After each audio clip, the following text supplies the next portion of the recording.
जय हिंद दोस्तों, कैसे हैं आप लोग। मैं मोहित आपका मैथ्स ऑफिशियल में स्वागत करता हूं। हम लोग पढ़ रहे थे important question series for board exam, जिसमें हमने ट्रिग्नोमेट्री, हाइट एंड डिस्टेंस और अर्थमेटिक प्रोग्रेशन के कुछ क्वेश्चन कंप्लीट कर लिए थे। ट्रिग्नोमेट्री और हाइट एंड डिस्टेंस मैंने कंप्लीट करा दी थी। बोर्ड एग्जाम के पॉइंट ऑफ व्यू से जो इम्पोर्टेंट क्वेश्चन थे वो मैं कंप्लीट करा दिए। अब आपके जो अर्थमेटिक प्रोग्रेशन की एक क्लास जो हमारी कल हुई थी वो मैंने अपलोड कर दी है, और अब आज हम करने जा रहे हैं ये 4 क्वेश्चन जो कि समांतर श्रेणी से अर्थमेटिक प्रोग्रेशन से इम्पॉर्टेंट है, और इसी तरह के क्वेश्चन आपको बोर्ड एग्जाम में देखने को मिलेंगे। ठीक है, तो ये क्वेश्चन करते हैं। पहला क्वेश्चन है हमारा, पहला क्वेश्चन है if fifth term of an AP is 20 and the sum of 7th and 11th term is 64, then find common difference of AP। अच्छा क्वेश्चन है, 2 नंबर में पूछा जाएगा। शॉर्ट क्वेश्चन है, ज़्यादा बड़ा नहीं है, छोटा ही क्वेश्चन है।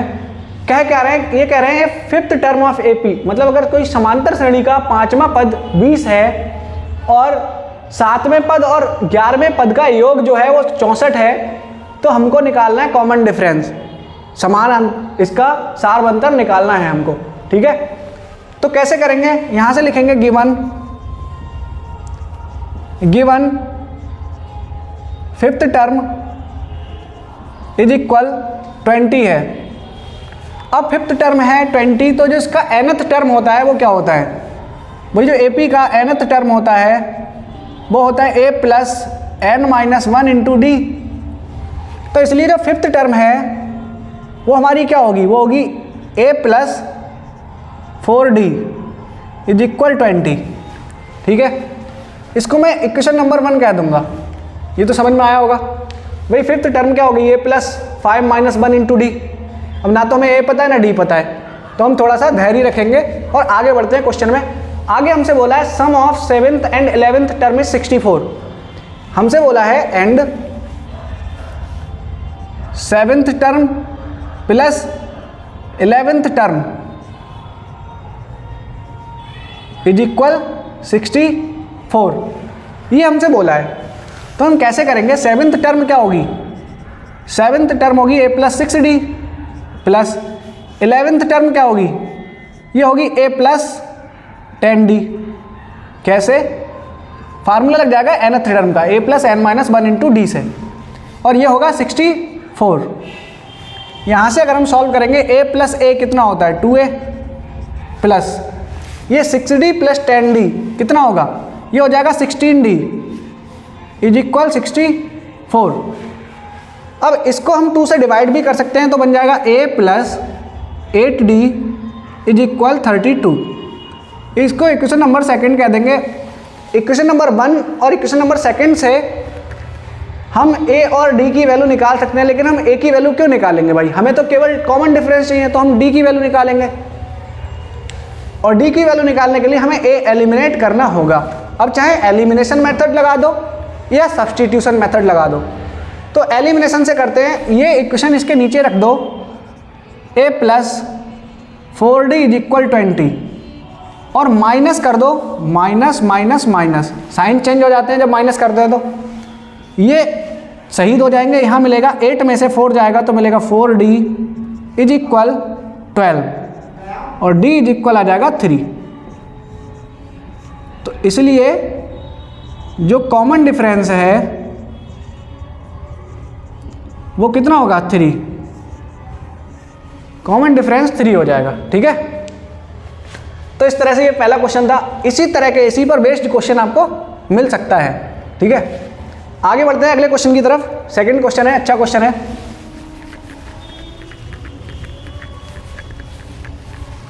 सेकंड क्वेश्चन में कह रहे हैं find the common difference of an AP whose first term is 5 and the sum of its first 4 terms is half the sum of the next 4 term.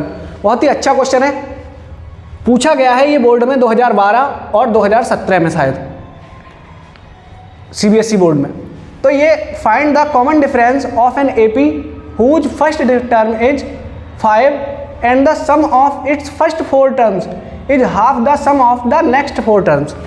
Hindi में समझाऊँ तो ये है, हमसे कह रहे हैं फाइंड द कॉमन डिफरेंस, हमको सार अंतर निकालना है इस समांतर श्रेणी का जिसकी पहली टर्म 5 है, मतलब पहला पद 5 है, और सम ऑफ इट्स फर्स्ट 4 टर्म्स, पहले 4 पद का जो योग है वो उससे अगले 4 पदों के योग का हाफ है। यही तो कह रहे हैं, terms is half the sum of the next 4 terms. अब करते हैं इस क्वेश्चन को कैसे करेंगे। दूसरा क्वेश्चन है, गिवन फर्स्ट टर्म दिया हुआ है, फर्स्ट टर्म ए दिया है हमको 5, ठीक है। हम लेट कर लेना, let common difference be D. मैंने कॉमन डिफरेंस को डी मान लिया, ठीक है। एपी क्या हो जाएगी, देन एपी जो होगी, then AP be 5 plus D. भाई एपी क्या होती है, A plus D, A plus 2d, तो 5 प्लस 2d, 5 प्लस 3d, इसी तरह से कॉमा, ऐसे चलता रहेगा ये, ठीक है। अब हमसे बोला क्या है, हमसे बोला है sum of its first 4 terms. वही एपी के फर्स्ट 4 टर्म्स का सम क्या होगा। भाई अगर हम लगाएं एपी के फर्स्ट 4 टर्म ये होंगे, यहां से लिखेंगे फर्स्ट 4 टर्म्स, वो ये होंगे, वही 5 plus D, 5 plus 2d, 5 plus 3d। Next 4 terms क्या होंगे, जो नेक्स्ट 4 टर्म्स होंगे इसी एपी के, वो यहां से स्टार्ट होंगे भाई आगे के, 5 प्लस 4d। भाई यहाँ 3d पे हुआ है, अगले 4 टर्म्स अगर हमें लिखने आए तो 5 plus 4d, 5 plus 5d, 5 plus 6d, 5 plus 7d। अब हमसे कह क्या रहा है क्वेश्चन ये कह रहा है कि जो फर्स्ट 4 टर्म्स का सम है वो इनके सम का हाफ है। अब आपके पास 2 तरीके हैं भाई, या तो इसमें एपी का फार्मूला लगाओ सम के लिए, एपी का फार्मूला लगाओ, या डायरेक्ट ऐड कर दो। दोनों तरह से कर सकते हो आप, आंसर सेम आएगा, नंबर भी पूरे मिलेंगे। लेकिन अब एपी का चैप्टर है तो कॉन्सेप्ट भी किसका लगाओ, एपी का। भाई एपी का चैप्टर पढ़ रहे हैं तो कॉन्सेप्ट एपी का लगाना पड़ेगा, नहीं लगाना पड़ेगा। तो इसमें हम फर्स्ट 4 टर्म्स का सम निकालेंगे अगर अकॉर्डिंग टू क्वेश्चन चलें, क्वेश्चन जो कह रहा है उसके हिसाब से चलेंगे। इसके फर्स्ट 4 टर्म्स का सम क्या होगा, भाई वो होता है n/2, n कितना है 4, भाई 4 ही तो टर्म है, n/2 a plus l, a है 5 और लास्ट टर्म क्या है 5 प्लस 3d, ये आया इक्वल। अभी इक्वल मत लगाओ, अभी समझाते हैं। देखो ये क्या मिलेगा, भाई इसमें भी कितने टर्म है, इसमें भी 4 टर्म है तो n/2 मिलेगा। a प्लस l, इसका फर्स्ट टर्म है 5 प्लस 4d और लास्ट टर्म है 5 प्लस 7d, यही तो है। तो इस तरह से अब ये कह रहे हैं इसका जो सम है वो इसका डबल है और ये वाला इसका हाफ है ना। तो हम क्या करें, अगर इसमें 2 से मल्टीप्लाई करा दें तो ये इक्वल हो जाएगा, ये आप इधर 2 से मल्टीप्लाई ना कराओ, इधर डिवाइड करा दो, एक ही बात है। तो मैं क्या कर रहा हूँ, इसको इससे काट दूंगा, ये कट जाएगा दोनों तरफ से। यहाँ मिलेगा 5 5 10 और 10 2 जा 20 प्लस 2 3 जा 6d इज इक्वल, यहाँ क्या मिलेगा 5 5 10 प्लस 7 4 11d। यहाँ से आप d की वैल्यू निकाल सकते हैं। d वाले एक तरफ कर लेंगे तो 6d इधर माइनस में जाएगा और ये 10 इधर आएगा माइनस में, तो 10 is equal 11d minus 6d 5d, तो d इज इक्वल मिल जाएगा 10/5 और d इज इक्वल मिल जाएगा हमको 2। तो ये आपका कॉमन डिफरेंस आ गया। बहुत ही अच्छा क्वेश्चन था, मतलब काफ़ी लोग फंस सकते हैं इस क्वेश्चन में लैंग्वेज प्रॉब्लम की वजह से। अगर आपने ईजीजी क्वेश्चन किए हैं अर्थमेटिक के, एपी के, अर्थमेटिक प्रोग्रेशन के, समांतर श्रेणी के, तो आप ऐसे क्वेश्चन में फंस सकते हैं, लेकिन फंसना नहीं है, बहुत ही आसान क्वेश्चन है, तो इस तरह से इसको आसानी से कर सकते हैं। बाकी बढ़ते हैं हम अगले क्वेश्चन की तरफ।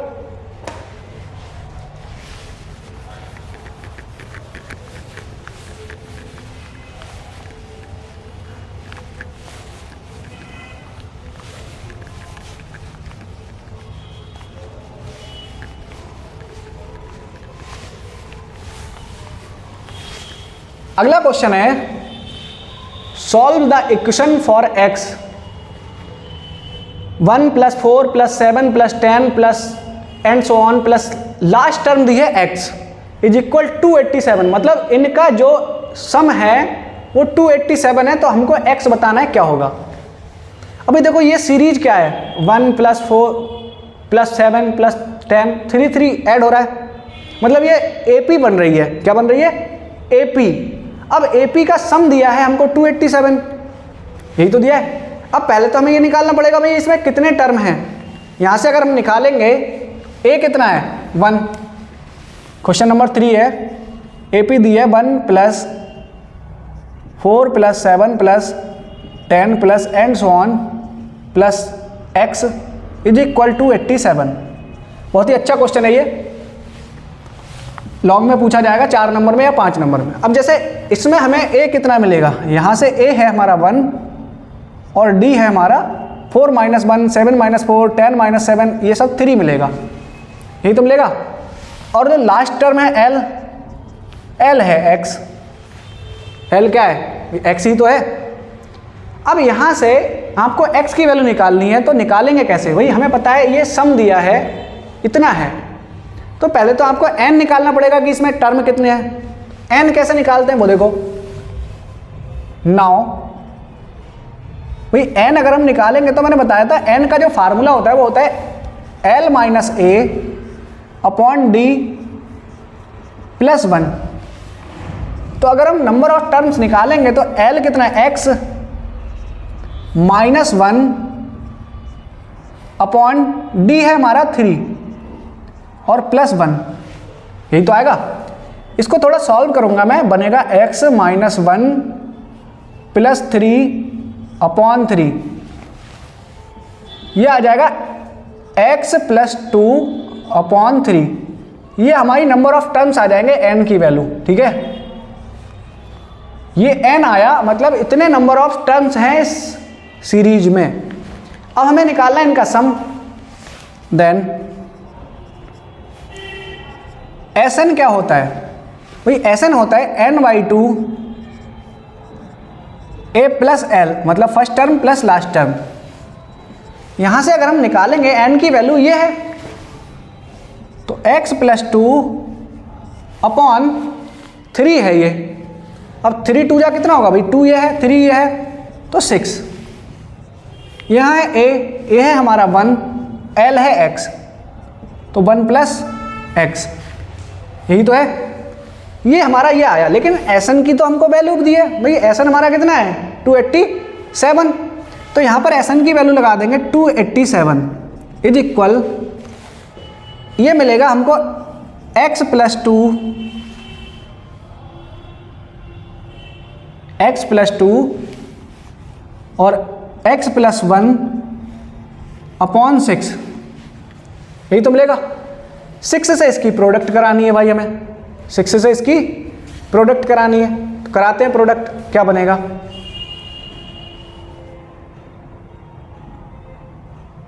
इसको सॉल्व करना है ना हमको। कैसे सॉल्व करेंगे देखो, इसकी अगर हम मल्टीप्लाई करा दें, चलो इसको ऐसे लिख लो, पहले 6 से मल्टीप्लाई कराओ। 6 × 7 = 42, कैरी का 4, 6 × 8 = 48, 48 और 4 होगा 52, कैरी का 5, 6 × 2 = 12, 12 और 5 6 × 2 = 12, 12 5 हो जाएगा 17, ये आ जाएगा 1722 इज इक्वल में मिलेगा हमको x स्क्वायर और इसकी प्रोडक्ट करेंगे तो मिलेगा प्लस का 3x + 2, ये प्रोडक्ट मिलेगी हमको, ठीक है। ये 2 इधर आके माइनस हो जाएगा तो मिलेगा x square plus 3x, minus में जाएगा ये उधर तो बनेगा 1720, इतना मिलेगा इज इक्वल 0। ये समझ में आया किस तरह से मिलेगा? भाई देखो इस 6 की इससे प्रोडक्ट हुई है और इसकी इससे प्रोडक्ट हुई है, तो हमको ये इक्वेशन मिली क्वाड्रेटिक इक्वेशन। ये 1722 ये इधर माइनस में गया है तो माइनस का 1720 मिलेगा इक्वल में 0।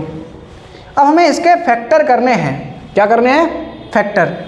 1720 के ऐसे फैक्टर करने हैं माइनस करके 3 मिल जाए हमको। 1720 के ऐसे फैक्टर जो माइनस करके 3 दे दे। या भाई x आपको निकालना है, x निकालने का आपके पास एक तरीका और होता है, श्रीधराचार्य, ठीक है। भाई बड़ा है फैक्टर, आपको अगर आते हैं तो आप कर सकते हैं फैक्टर आसानी से, नहीं तो दिक्कत होगी। भाई जैसे 1720 को हम क्या लिख सकते हैं? 1720 जो होता है,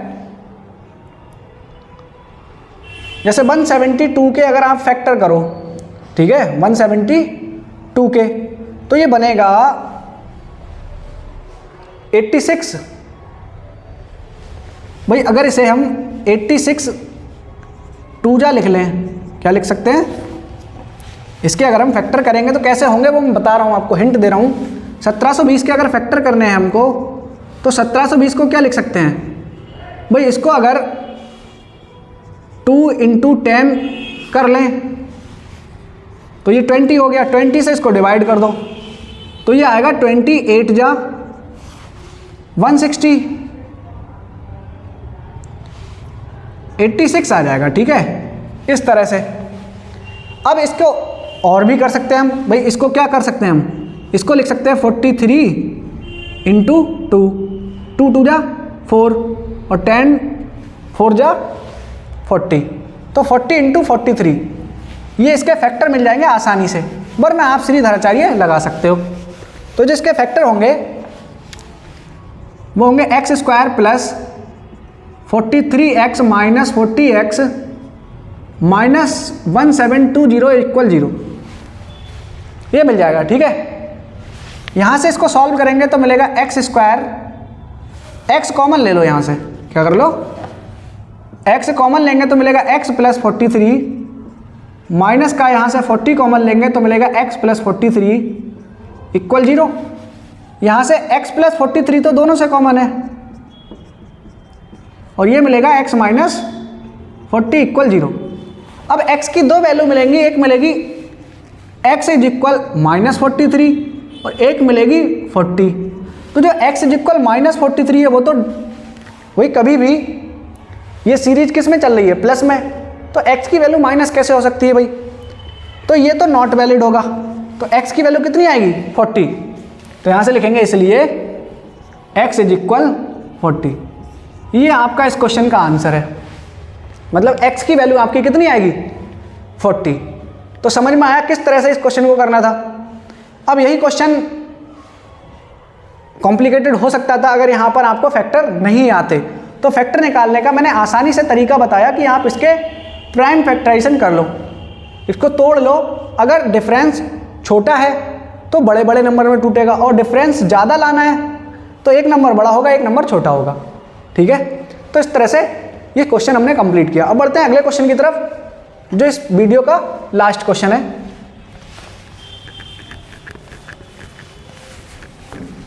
अगला क्वेश्चन कह रहा है find 10th term from starting end of the AP. अब देखो ये क्वेश्चन थोड़ा सा घुमाया है। किस तरह से? अगर आपसे कहता कि फाइंड 10th टर्म, बहुत ही आसान क्वेश्चन है, बेसिक सा, बस आपको थोड़ा डीपली समझाने के लिए ये क्वेश्चन मैंने डाला है। 4th क्वेश्चन है, कह रहे हैं find 10th term from starting and end of the AP. मतलब आपको 10th टर्म निकालना है स्टार्टिंग से और 10th टर्म निकालना है लास्ट से, एंड से।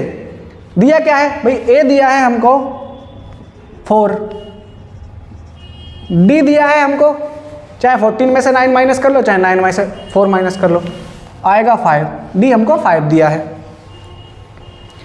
एल कितना दिया है? एल दिया है हमको 254, अब हमको निकालना है 10th term from starting and 10th term from and. तो पहले तो भाई स्टार्टिंग से निकालते हैं, तो यहाँ से लिखेंगे, जब स्टार्टिंग से निकालेंगे यहाँ से लिखेंगे, इसलिए 10th टर्म फ्रॉम स्टार्टिंग। जब स्टार्टिंग से लिखते हैं तो उसको लिखेंगे Tn। क्या लिखेंगे? T10, यही तो लिखेंगे। जैसे nth टर्म होती है Tn is equal a plus n minus 1 into D, यही तो होती है। तो यहां से लिखेंगे T10 कितना होगा? T10 होगा हमारा a प्लस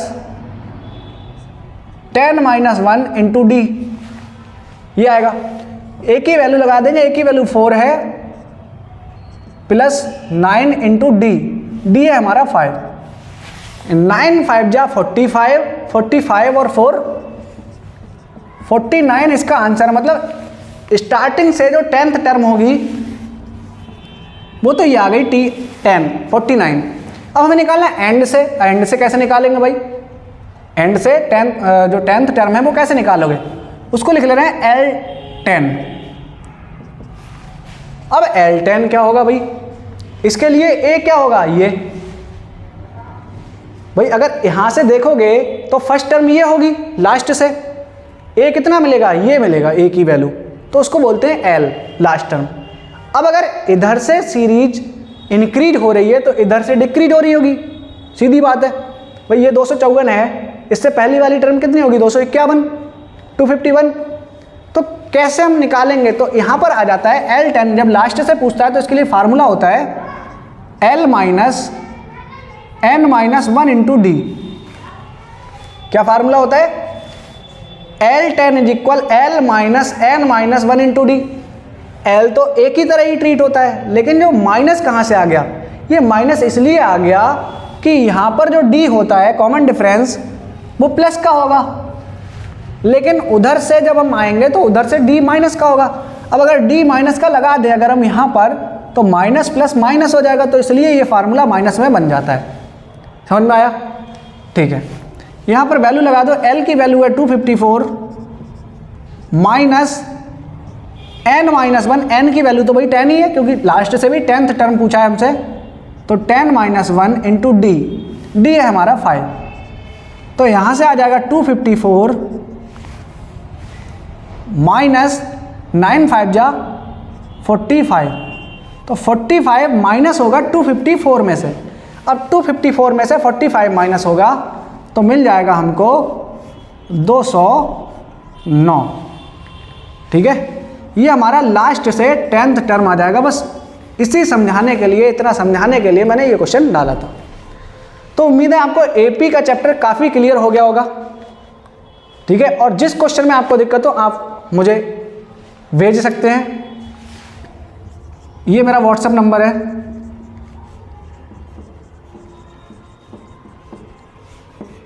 अगर आपको किसी भी क्वेश्चन में कोई दिक्कत है तो आप मुझे भेज सकते हैं, मैं उसका सॉल्यूशन आपको प्रोवाइड करा दूंगा। ठीक है।